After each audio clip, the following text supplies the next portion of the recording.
Hospital నుంచి తిరిగొస్తున్న కార్తీక్ సుమిత్రను చూసి కార్తీక్ ని నిలదీసి నిజం తెలుసుకుని జ్యోత్స్న చెంప పగలగొట్టిన దశరథ్. ఇంతకు ఏం జరిగింది? హాస్పిటల్ నుంచి తిరిగొస్తున్నటువంటి కార్తీక్ సుమిత్రను దశరథ్ చూడడమేంటి? అసలు కార్తీక్ ఇప్పుడు సడన్ గా సుమిత్రను హాస్పిటల్ కి తీసుకెళ్లాల్సిన అవసరం ఏమొచ్చింది?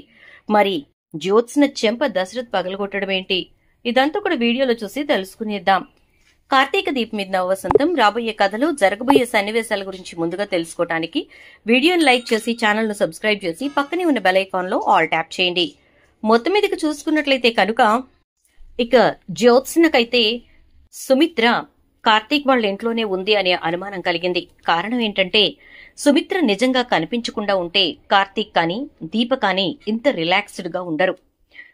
పారిజాతంతో అదే మాట అంటుంది.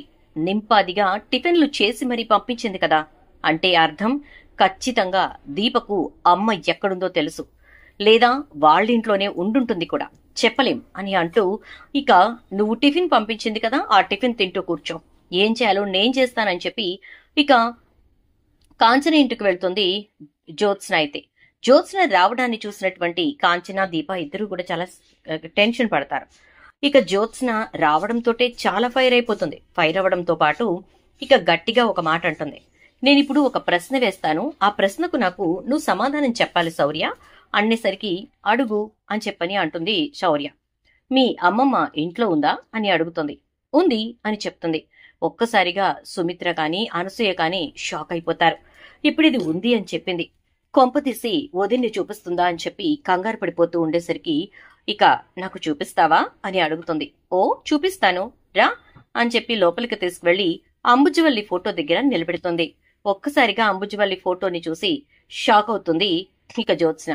ఏమెవరు, ఇప్పటి వరకు ఎప్పుడు చూడలేదు అని అనేసరికి ఆమెని నేనే చూడలేదు, పసిగుడ్డుగా ఉన్నప్పుడే చనిపోయిందట, మరి ఇంక నువ్వేం చూస్తావు చెప్పు అంటుంది దీప. అంటే ఎవరివిడ అని అనగానే మా అమ్మ అని చెప్పి చెప్తుంది. ఆ మాటలతో శౌర్య నేను అడిగింది మీ అమ్మమ్మ గురించి అంటే నాకున్నది ఈవిడే కదా అమ్మమ్మ, ఆవిడే ఉంది అందుకే ఆవిడనే చూపించాను అని అంటుంది. ఇక కాంచన అనసూయ ఇద్దరు కూడా ఊపిరి పీల్చుకుంటారు. అప్పుడు కాంచన గట్టిగా మాట్లాడడం మొదలు పెడుతుంది. ఏమే అనుమానం తీరిందా? నీకు అనుమానించడానికి మేమే దొరికామా అని అంటే ఏ అత్త, ఇందాక ఈ నోరు ఎందుకు లేవలేదు, ఎందుకింత గట్టిగా ప్రశ్నించలేదు అని అనేసరికి అప్పుడు అడగలేదు కానీ ఇప్పుడు అడుగుతున్నాను కదే, చెప్పు నీకు మా మీద అనుమానమా? ఎందుకే ఇలా చంపుకు తింటున్నావు మమ్మల్ని? మా అన్నయ్యని మా వదిన్ని కూడా ఇలాగే చేసి ఒకరికొకరు కాకుండా చేసేసావు కదే అని చెప్పని తిడుతూ ఉంటుంది. ఇక ఎంతలా దొరికినట్టే దొరికి చాలా గట్టి దెబ్బ కొట్టావు దీప అని అనుకుంటూ ఇంటికి వెళ్ళిపోతుంది. నిజంగానే ఇక్కడ మమ్మీ లేదు అంటే మరి ఏమైపోయినట్టు అనుకుంటూ బయలుదేరుతూ ఉండగా గదిలోంచి దగ్గు వినిపిస్తుంది. ఇక్కడ దగ్గు వినిపించింది, నాకు వినిపించింది అంటుంది. మాకెవరికి వినిపించలేదు అన్నా కూడా వినిపించుకోకుండా సుమిత్ర ఉన్న గదిలోకి వెళ్తుంది జ్యోత్స్న. కానీ అక్కడ సుమిత్ర కనిపించదు. ఒక్కసారిగా షాక్ అయిపోతుంది. జేంటి ఇక్కడ ఎవరూ లేరు అని అంటే ఎవరూ లేరా అంటుంది దీప. జేంటి అంత ఆశ్చర్యంగా అడుగుతున్నావు అని అంటుంది జ్యోత్స్న. నేను ఎవరూ లేరా అన్నాను అంతే అని అనగానే ఇక వెళ్లిపోతుంది. అలా వెళ్లడంతోటే సుమిత్రమ్మగారు ఏమైనట్టు అంటూ గబగబా అనసూయ, కాంచన, దీప అందరూ కలిసి వెళ్తారు. అలా వెళ్లేసరికి ఇక మొత్తం మీద లోపలకు వెళ్లి సుమిత్ర కోసం వెతుకుతూ ఉంటే సుమిత్ర మంచం పక్కన నేల మీద పడిపోయి ఉంటుంది. గబగబా సుమిత్రను పైకి లేపి పడుకోబెట్టిన తర్వాత కాంచన తన అనుమానాన్ని వ్యక్తం చేస్తుంది. వదిన పరిస్థితి ఏమీ బాగోలేదు, వదిన మాట్లాడుతుంది అంతే తప్ప తన మనస్సులో ఏదో బాధ ఉంది.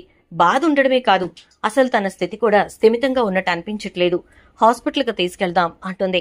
ఆయన రాగానే తీసుకెళ్తారత్తయ్య, బావ వచ్చిన తర్వాత చెప్తాను అంటుంది దీప. ఇక ఇక్కడ జ్యోత్స్న ఇక్కడి నుంచి వెళ్లేసరికి దశరథ్ అయితే నేనే నా భార్యను వెతుక్కుంటానంటూ బయలుదేరుతాడు. ఈలోపు శివనారాయణ కార్తీక్ వెతుకుతున్నాడు కదరా అంటే ఇక ఈలోపు కార్తీక్ వచ్చి మావయ్య నువ్వు వెళ్లి వెతికినా అత్త దొరకదు అనగానే ఎందుకు దొరకదు బావా, ఏదో నువ్వే దాచిపెట్టినట్టుగా చెప్తున్నావు అంటూ జ్యోత్స్న లోపలికి వస్తుంది. అలా వస్తున్నటువంటి జ్యోత్స్నను చూసినటువంటి కార్తీక్ అయితే నేను దాచటమేంటి, ఏం మాట్లాడుతున్నావంటే మరి అంతే కదరా, ఉంది, క్షేమంగా ఉంది, ఎక్కడున్నా సంతోషంగా క్షేమంగా ఉంటుంది అని చెప్తున్నావు. మాటే కదా, మాట ఎవరైనా మాట్లాడతారు, కానీ చేతుల దగ్గరికి వచ్చేసరికే కదరా ఇబ్బంది కనిపించేది అంటూ ఉంటుంది పారిజాతం. పారిజాతం, నువ్వు ఆగుతావా? జేంట్రా కార్తీక్, ఇది నాకేం అర్థం కావట్లేదు అంటే, ముందు నన్ను మాట్లాడినిస్తే మీకు అర్థమవుతుంది తాత. ఇప్పుడు నేనున్నాను, మీ దగ్గర పని చెయ్యాలి అని చెప్పి నేను అనుకుంటే మీరు నాతో పని చేయించుకోగలరు, గాని నేను అనుకోకుండా మీరైతే పని చేయించుకోలేరుగా. అగ్రిమెంట్ కాదు కదా, ఇంకేదైనా కూడా నా తల వంచలేదు. కానీ నేనిక్కడ పని చేస్తున్నానంటే దానికి కారణం నేను చెయ్యాలి అనుకోబట్టే. అలాగే అత్త కూడా ఇంటికి రావాలి అని తను అనుకోవాలి, మనం అనుకుంటే సరిపోదు కదా అని చెప్పని అనగానే, అంటే ఇప్పుడు మీ అత్త ఇంటికి రావాలి అనుకునే వరకు పరిస్థితి ఇలాగే ఉంటుందా అని అంటే, అలా అని నేను గ్యారంటీగా చెప్పలేను మావయ్య, కానీ ఖచ్చితంగా అత్త తిరిగి వస్తుంది, మీరు కంగారు పడకండి అని అంటూ ఇక కార్తీక్ బయలుదేరతాడు. నాకెందుకో బావకి అమ్మ ఎక్కడుందో తెలిసనిపిస్తుంది తాత అని అంటే, తెలిస్తే మంచిదేగా, కార్తీక్ జాగ్రత్తగా చూసుకుంటాడు, సుమిత్ర ఎప్పటికి ఇంటికి రావాలనుకుంటే అప్పటికి వస్తుంది అని అంటూ వెళ్ళిపోతాడు శివనారాయణ. ఇక దశరథ్ అయితే బయటికి బయలుదేరతాడు. ఖచ్చితంగా సుమిత్ర నాకు దొరుకుతుంది. ఎందుకు దొరకదు? తను నా భార్య, నేను తాళి కట్టి ఇన్నేళ్లు కాపురం చేసిన నా భార్య గురించి నాకు తెలీదా అని అనుకుంటూ బయలుదేరి తనకు తెలిసిన చోటల్లా ఎంక్వైరీ చేయటం మొదలు పెడతాడు. ఈలోపు కార్తీక్ ఇంటికి వెళ్లిన తర్వాత దీప, కాంచన కలిసి ఇక కార్తీక్ తోటి మాట్లాడతారు. సుమిత్రని హాస్పిటల్ కు తీసుకెళ్లమని చెప్తారు. దాంతో ఇక సుమిత్ర హాస్పిటల్ కు వెళ్లటానికి అంగీకరిస్తుంది. కార్తీక్ సుమిత్రను తీసుకుని ఆటోలో హాస్పిటల్ కు వెళ్తాడు. అక్కడికి వెళ్లిన తర్వాత స్కాన్స్, ఎక్స్రే, ఈసీజీ అన్నీ తీసి ఆవిడకు తల మీద తగిలినటువంటి బలమైన గాయం వల్ల కొంచెం మానసికంగా బాగా డిస్టర్బ్ అయ్యారు. ఆవిడ ఆలోచన విధానం కూడా మారిపోయింది. తను అపరాధ భావంతో చాలా బాధపడుతున్నట్టు అనిపిస్తోంది. ఇంకా చెప్పాలి అంటే ఆవిడ తన వాళ్లను కలవటానికి కూడా ఇష్టపడట్లేదనుకుంటా అని అంటే, నాకు ఈ సిమ్టమ్సే కనిపిస్తున్నాయి డాక్టర్, నా వాళ్ల దగ్గరికి నన్ను తీసుకెళ్లొద్దు, ఇక్కడున్నాననే విషయాన్ని బయటకు చెప్పొద్దు అంటోంది అని చెప్పని అనగానే, సరే అయితే కొన్నాళ్లు మా హాస్పిటల్లోనే ఉంచి ట్రీట్మెంట్ ఇద్దాం అంటే, వద్దు డాక్టర్, ఇక్కడి నుంచి ఎటైనా వెళ్తే నేను సమాధానం చెప్పుకోలేను, కాబట్టి ఇంట్లోనే ఉంచుతాము, ట్రీట్మెంట్ మీరే ఇంటికొచ్చి చెయ్యండి అని చెప్పని అంటే, సరే అయితే అని డాక్టర్ ఒప్పుకుంటాడు. ఇక అయిపోయిన తర్వాత హాస్పిటల్ నుంచి బయటకు తీసుకొచ్చి ఆటోలో తీసుకుని ఇంటికొస్తూ ఉండగా దశరథ్ అయితే కార్తీక్ ని ఇంకా సుమిత్రని చూస్తాడు. కార్తీక్ సుమిత్రని తీసుకుని ఎక్కడికి వెళ్తున్నాడు? సుమిత్ర తలకి దెబ్బ తగిలినట్టుందేంటి, కట్టుకట్టినట్టుందేంటి అంటూ దశరథ్ ఇక కార్తీక్ వాళ్ళు వెళ్తున్న ఆటోని ఫాలో అవుతూ వెళ్తాడు. అలా వెళ్లేసరికి ఇక కార్తీక్ అయితే ఎవరు మమ్మల్ని ఫాలో అవుతున్నారని చూస్తే అది దశరథ్ కార్. మావయ్య చూశాడా ఏంటి అని కంగారు పడుతూ ఉండగా కార్ కనిపించదు. ఏంటిది, మావయ్య కార్ కనిపించట్లేదు, అసలు అందులో మావయ్య ఉన్నాడా, జ్యోత్స్నుందా అని కంగారు పడుతూ ఉంటాడు. కానీ ఎదురుగా వచ్చి ఆపుతాడు దశరథ్. ఒక్కసారిగా షాక్ అయిపోతాడు కార్తీక్. ఆటో అతను బ్రేక్ వేసి, సార్ ఎవరో ఆటోకెదురుగా కార్ పెట్టారు అంటే నేను మాట్లాడతానుండు అంటూ కార్తీక్ కారు దిగుతాడు. దశరథ్ ఎదురుగా వచ్చి కార్తీక్ మీద చెయ్యెత్తబోయేసరికి సుమిత్ర ఆగండి అని చెప్పని అంటుంది. ఎందుకు ఆగాలి? నిజం తెలిసి కూడా నిజం బయట పెట్టకుండా అవతల మనిషి ప్రాణాలు పోయే పరిస్థితుల్లో ఉంటే కూడా వీడు దాచిపెట్టాడు అంటే దాచమని నేనే చెప్పాను అంటుంది సుమిత్ర.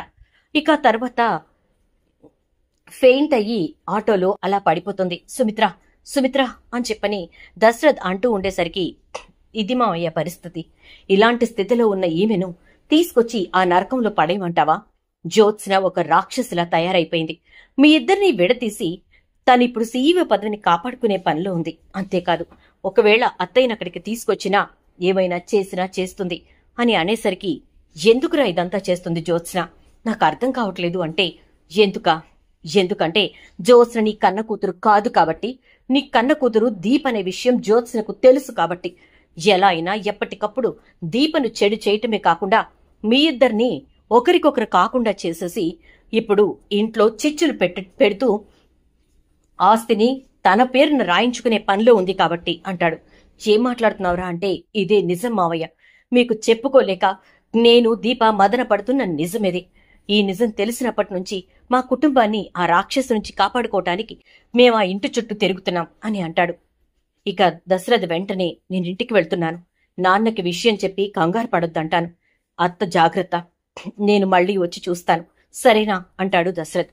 అక్కడి నుంచి ఇంటికి వెళ్లి జ్యోత్స్న చెంప చెళ్ళు మనిపిస్తాడు. ఎందుకు డాడీ కొట్టారు అని చెప్పని అంటుంది.